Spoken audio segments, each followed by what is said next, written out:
Welcome back everybody to the channel. Dan here today with another Resident Evil Village video. Today we're going to be breaking down the DLC. Capcom just released a trailer and some information about the DLC at the Capcom showcase.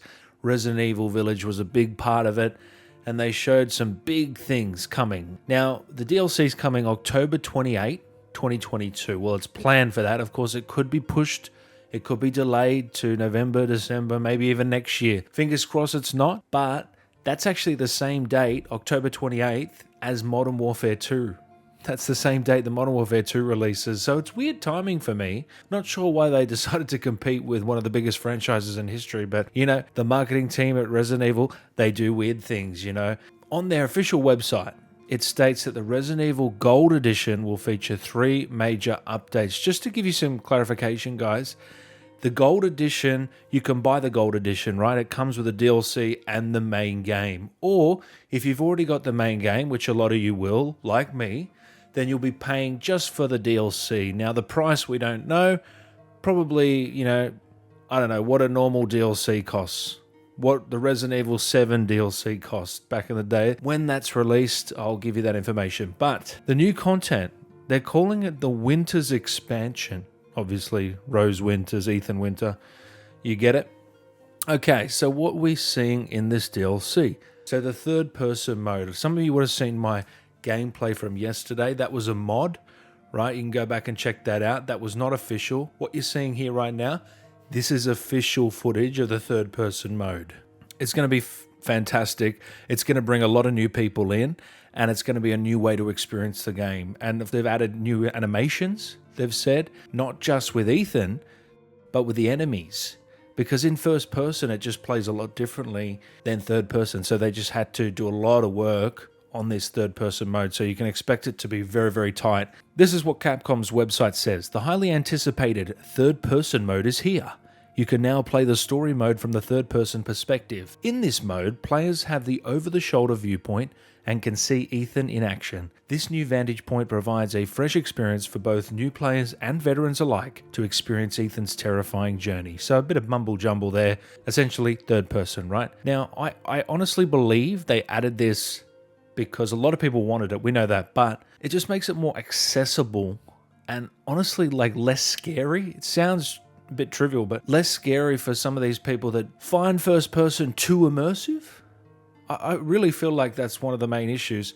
It's had 6 million sold and they want to get it up there in the sales, and I think they believe this will help it with the third person mode, and of course Resident Evil 4 coming out, you know, right off the coattails of that a little bit as well. So we'll see how it pans out. Of course, Resident Evil Village does play a little bit like Resident Evil 4, especially the village and some of the things in that game, obviously akin to Resident Evil 4. So, all right, Mercenaries Mode, guys.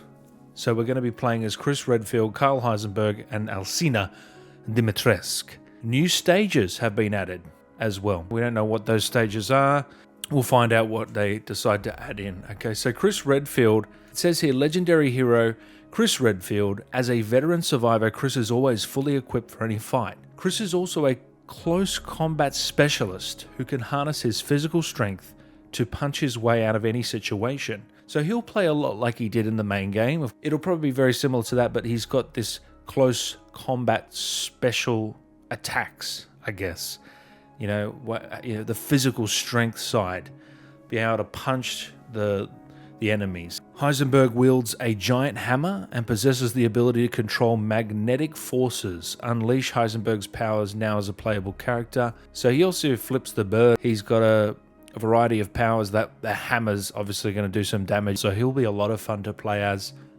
And of course, Alcina Dimitrescu, standing more than 9 feet tall, Lady D towers over all characters, leaving a lasting impression on her enemies.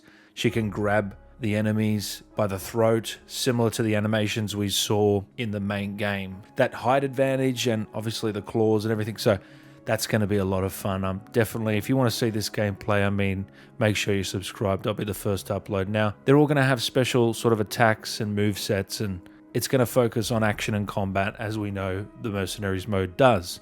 New stages. All the voice actors are coming back. So Neil Newbon, he'll return as Heisenberg. He'll have new voice lines. Maggie Robinson, new voice lines. Jeff Shine, new voice lines for each of the characters. So that'll be cool as well. Hopefully there's a few of them. And moving on, guys, to Shadow of Rose, the additional story to Resident Evil Village. No official confirmation on the runtime, how long this is going to take us to get through, but here's what they say about it. This is from the official Resident Evil Village website. 16 years after the events of Resident Evil Village, Rosemary Winters, Ethan's beloved daughter, has grown up and is now struggling with her terrifying powers. In search of a way to break free from her curse, Rose enters the consciousness of the Megamycete. Rose's journey takes her to a mysterious realm where memories of the past return to create a warped and twisted world of nightmares. Play Shadows of Rose in third-person perspective. Enjoy the horror of the world itself being your greatest enemy. A lot to dissect there. So, Rose has been battling with these powers and is being picked on at school or in her life, as we see from the trailer. Bullied, essentially, for these abnormal abilities, and she just wants them removed. So that's sort of the premise of this. She doesn't want these powers. She's grown up, again, 16 years since she was a baby, since Resident Evil Village. So it's quite a number of years. Pretty much takes off straight from the epilogue of Village. Now, a key bit of text there is a mysterious realm where memories of the past return to create a warped and twisted world of nightmares. Now, essentially, she's entering the consciousness of the Megamycete, right? This is a way for them to create a bit of freedom, for them to go wild with this DLC, in my opinion.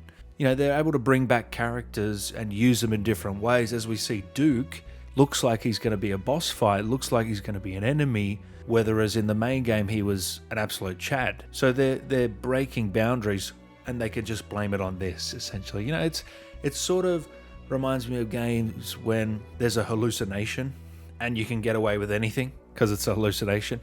So maybe it's like that. That's just, again, this is me speculating. Maybe this is all 100% real. I doubt it, but yeah. So there's good things about that as well, where they can bring characters back in fun and interesting ways. And Duke, we get him back in a weird way. It could be a lot of fun. If there's a Duke boss fight, I'd really be down for that. So it also leads me to believe that, I thought Resident Evil 9 would be us playing as Rose and this continuation. But now that this DLC is a continuation, it makes me feel like we might be playing as Chris Redfield in Resident Evil 9. Because we know that the Winters story is over, Ethan Winters' story. Whether he's alive or not, his story is over. That's what they've said anyway. But it makes me speculate maybe we will play as Chris Redfield, because we did get that tease. We played for him, a little bit of him in the main game. So they're bringing that in. So I don't know. We'll see how it turns out. But a question for you guys, right? Just before we head into more detail here. If Resident Evil 9, we play as Chris Redfield, and you have the choice of a first person or third person, which would you play in?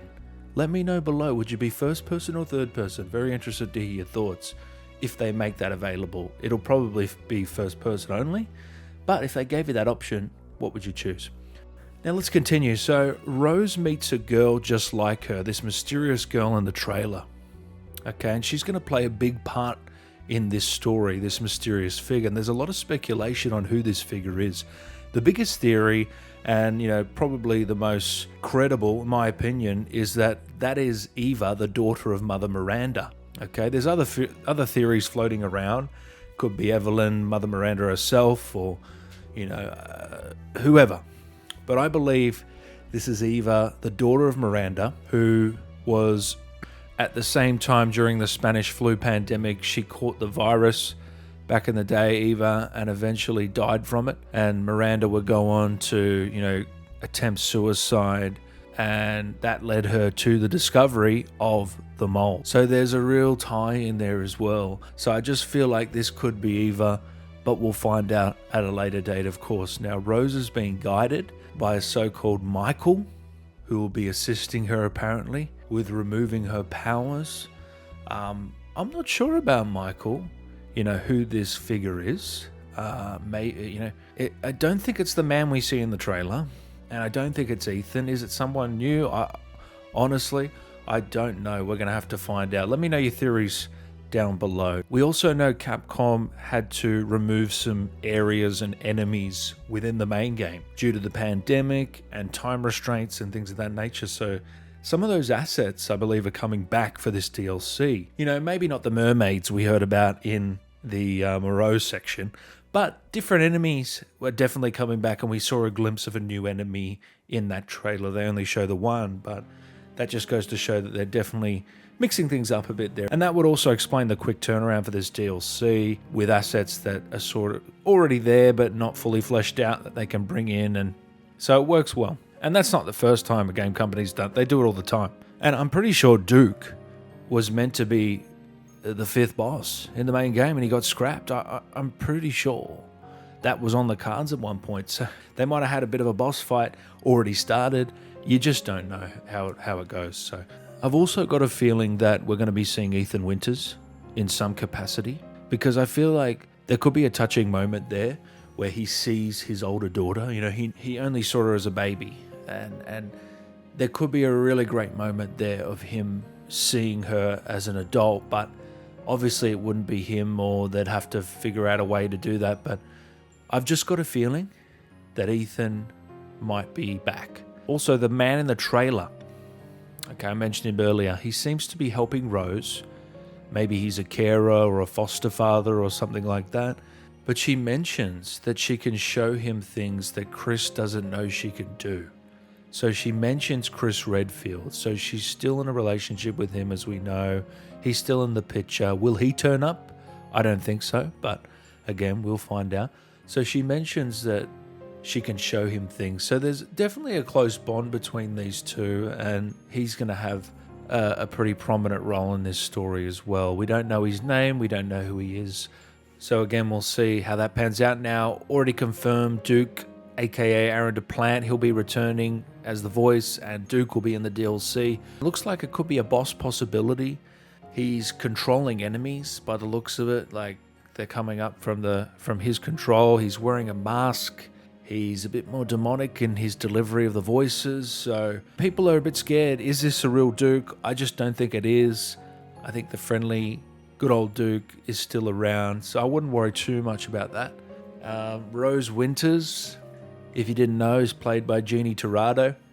I'd love to get her on for an interview around when the DLC comes out. She'll be, of course, Rose Winters, the main protagonist. She's going to have the most lines, and we're really going to dive deep into this character of Rose that we've heard her name a lot, but we just don't know much about adult Rose, and what are these powers, and what drives her, and what are her relationships. We just don't know much about her, so this will be a completely different experience. No word on other characters returning at this stage. I will say, guys, that I do believe there's going to be some returning characters in some capacity from what I've heard. I don't want to go into any more details, but just a wink wink there. Now, the official Capcom Biohazard Twitter, like the Japanese Resident Evil Twitter, said this, okay? Now, the translation's not quite right, but this is what it said. It said, Shadows of Rose, this work is drawn from a third-person perspective. Ammunition and recovery medicines are available in this world, but the number is very limited. Resource management is more important than the main story. Translating that, I believe this will be a lot harder than the main game. This is going to put you to the test, a bit like the Resident Evil 7 DLC did to some. I know some people struggle with those trophies, achievements. It's going to be a bit of a challenge, it feels like, and resource management is going to be very, very key to your success. From what we saw in the trailer, it looks like they are reusing assets, and we're going through the castle, and we're going through areas we have been before, but there's going to be a darker mood. There's going to be a different atmosphere to all these areas, and there's going to be a lot of new areas as well that we haven't been to. Even if it is in the castle, specific areas within that castle that we haven't been to. So that's a good thing as well. And again, third person only, it seems. It doesn't seem like this is going to be playable in first person, bizarrely. I mean, the decisions these guys make, I don't... They're they're a bit crazy, Capcom, and nonetheless, pre-order information. As I said, guys, this will be a paid-for DLC. This isn't free. It'll be a paid-for DLC. I don't believe you can pre-order at this stage, but more information will come out that soon. So if you get the Gold Edition, you will get Resident Evil Reverse as well. Reverse is coming out the same day, guys. That's not a part of this DLC. That's if you bought Gold Edition, if you buy the Gold Edition, or if you bought Resident Evil back in the day, you get Reverse for free. So it's coming to PS5, PS4, Xbox Series X and S, Xbox One, Steam, and Stadia, guys. October 28. I got a little bit of suspicion it might push, guys, by a month or two. And also, not only because they might not have polished and been ready, but just that date with Modern Warfare, it strikes me as a weird date. A very, very weird date to go up against that. And, you know, this is a third-person horror survival action game. Like, it's not really a shooter. Well, it is a shooter, but it's not really competing with that COD audience. But still, I believe there will be some crossover. So, who knows? But that's it, guys. That's all the information we have at this stage for the DLC. Are you looking forward to it? What do you think? Are you going to play through Village again in third person? Does that appeal to you at all? Let me know down below, and have a great day, guys. Take care.